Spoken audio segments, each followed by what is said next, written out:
He was standing there going, oh, this is horrible. You know, how could a father do this?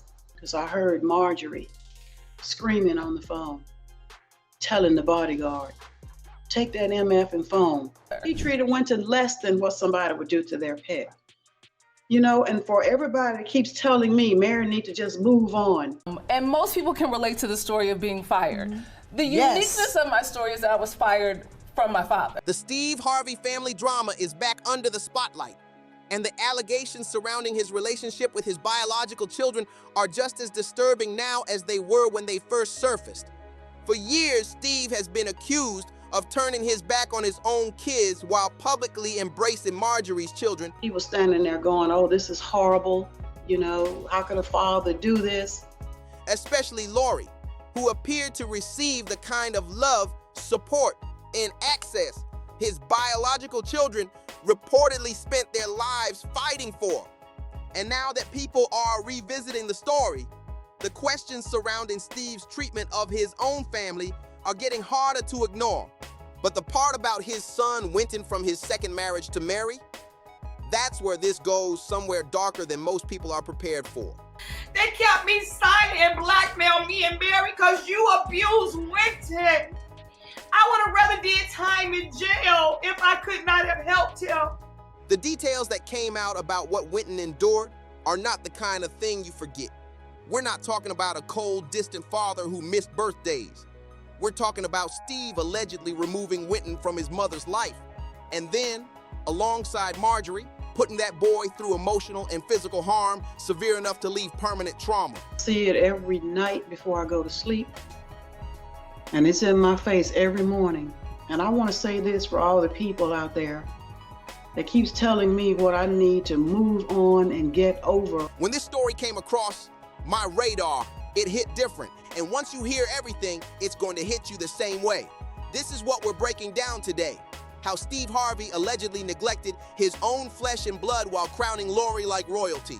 Now understand how fast this escalated. A few weeks ago, people were laughing at Steve over rumors that Marjorie played him. Then the narrative flipped completely. Now the internet is calling Steve a fraud of a father, and some voices are saying authorities need to look into what happened to Wynton. To understand why so many people believe Marjorie was central to Steve abandoning his kids, you need the backstory on their relationship. Steve and Marjorie first connected in 1990. He was already married and still told her point blank he would make her his wife someday. I came down front with my girlfriend. Our seats were right here at the front, right by the stage. So we were sitting here. The stage was here. So he's just quiet. He just keeps staring at me. So I'm waiting on him to make me a part of the show so we can get on with the show. So he stayed quiet so long, staring at me. Now everybody in the club is looking at me.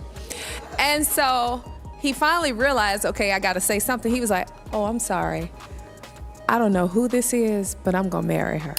That promise Steve made to Marjorie in 1990, while he was still married, tells you everything about who this man really is at his core. Because at that same moment, he was whispering futures to Marjorie. He had a whole family at home being destroyed by his absence. His first wife, Marcia, was the one absorbing all of that damage. Together, they had twin daughters Brandy and Carly and a son named Broderick. And Steve didn't just cheat on Marcia. He walked out on her while she was pregnant with Broderick, left her carrying his child. When those kids arrived, Steve wanted nothing to do with them. Marcia had to drag him into a courtroom just to force him to pay child support. That's not a complicated man, that's a deadbeat with a publicist. While Marcia was fighting to keep her family together, Steve had already moved on to his mistress, Mary Shackelford. They got married in 1996, and if you look at the timeline closely, the only logical reason that wedding happened is because Mary got pregnant. Months after they married, she gave birth to their son, Wynton. And what Steve did to Mary and that little boy is where this story crosses from messy into genuinely disturbing. Steve ran a masterclass in narrative control when it came to Mary, and honestly, for a while it worked. Even people paying close attention started wondering if she was just bitter, just a woman scorned who couldn't handle watching Steve build a new life with Marjorie. Thinking that it has something to do with Steve Harvey, and it does not. He is who he's with. I'm glad he's over there. It's his twin, it's his match. I could care less. But what things that do bind me to that is my baby. But strip that framing away and what you find underneath has nothing to do with jealousy. Mary has been relentless in exposing Steve because Steve allegedly physically brutalized Wynton and left that child traumatized in ways that don't heal. In 2005, Steve reconnected with Marjorie. By that point, she had 2 marriages behind her and 3 children, Morgan and Jason from her relationship with drug kingpin John Townsend, and Lori from her time with another drug lord, Darnell Woods. Steve was consumed by this woman. Whatever Marjorie wanted, Steve was ready to deliver. And what Marjorie wanted was for Steve to give her kids his last name and treat them as his own flesh and blood. Blended families aren't the problem. The problem is what reportedly happened to Steve's biological children the moment Marjorie's kids took center stage. A source close to the Harvey family told Radar Online that Marjorie runs that household, and she has made it clear that Steve's biological kids are not getting the same treatment as hers, especially her daughter Lori, who operates as the protected favorite in that dynamic. The media kept spinning this as Steve's kids being jealous of Lori. That's the sanitized version. The real version is that these grown adults watch their father pour unconditional love into another woman's children while systematically neglecting his own. Someone who claimed to have gone to high school with Steve's twin daughters from his first marriage said Steve didn't even show up to their graduation. His son Broderick said he only had consistent access to his father starting at 16. Those are painful numbers. But Wynton caught the worst of all of it by a significant margin. The evidence points to something that goes far beyond emotional neglect, and that is that Steve allegedly physically beat Wynton when that boy was just 10 years old, then continued to emotionally abuse him for years after. Mary has been screaming this from the rooftops for a long time. Then the moment he found out who the father was, he turned right around to me and said, "Do you want to press charges on this?" I said, "Yes." And he said, "Are you sure you want to do that?" And I said, "Why shouldn't I not want to do it?" What's changed recently is that documentation has surfaced that appears to validate her account. And it also suggests Steve used corrupt judges and compromised law enforcement to bury the case before it could reach daylight. And he just kind of looked at me and walked off.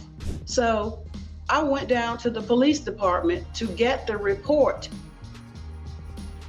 that they filled out that night, to put it with the rest of the stuff, to take it to the judge Dry at that time, to keep Wynton from going back.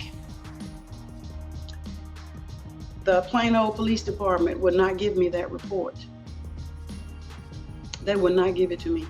When Wynton was already living with Steve and Marjorie full-time, Mary had a scheduled weekend with her son. When he was dropped off, what she saw stopped her cold. Wynton had been severely harmed. That image never left her. That moment is the reason she never stopped pushing, never accepted the bitter X label the world kept handing her. And we're not talking about some vague allegation.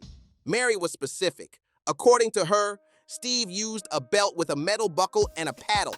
And before any of that, he stripped Wynton, a 10-year-old child, naked. That wasn't discipline. That was humiliation layered on top of brutality. Mary took her son straight to the hospital, and the nurse who examined him didn't hesitate. She called the police immediately. Wynton told those officers himself that the beating was so severe, he couldn't use the bathroom normally for days afterward. And the reason Steve unleashed all of that on his own child? A phone call from a teacher. Wynton hadn't turned in a paper. That's the part that should break something in you. But here's where it gets darker, because what Steve Harvey allegedly did next wasn't just walking away from accountability, it was engineering the burial of it. Mary has spoken about how his celebrity status functioned as a shield, reportedly allowing him to escape prosecution entirely. And one of the women who stood beside Mary when she first reported the incident came forward with something even more damning. That the same judge who cleared Steve of wrongdoing then turned around and blackmailed both of them for years to keep this story locked in a vault. This is how power works when it doesn't want to be touched. You don't fight it openly. You make the people telling the truth too afraid to keep talking. Mary also spoke about what this did to Wynton as a person. She described him as a sensitive kid before any of this happened. After his own father humiliated and physically destroyed him, something in him shifted permanently. That version of Wynton, the one before that night, didn't come back. And the control didn't stop at childhood. Mary revealed that when Wynton was in college and Steve found out he'd been in contact with his mother, Steve and Marjorie moved on him like he was a problem to be solved. Oh, you answer your phone. Who you clicking over to? And Wynton said, I'm talking to my mom. And he went into a rage.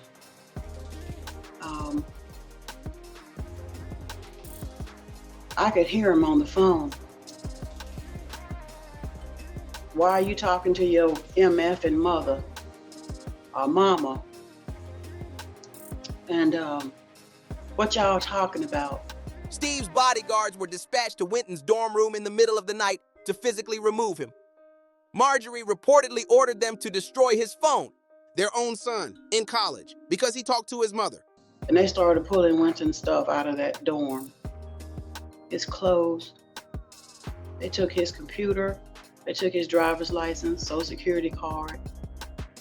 They took his phone, because I heard Marjorie screaming on the phone, telling the bodyguard, take that MF and phone, break that MF. That's what she said. Break that MF and phone.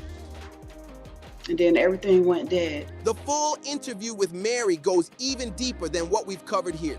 And if you haven't watched it, you need to. It genuinely hit different.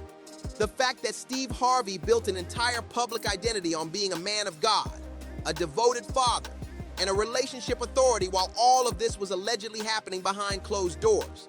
That's not irony. That's calculation. The internet has already started the reckoning. Fans are tearing him apart in real time. And the receipts they're pulling up are lining up with everything Mary said. One comment put it perfectly.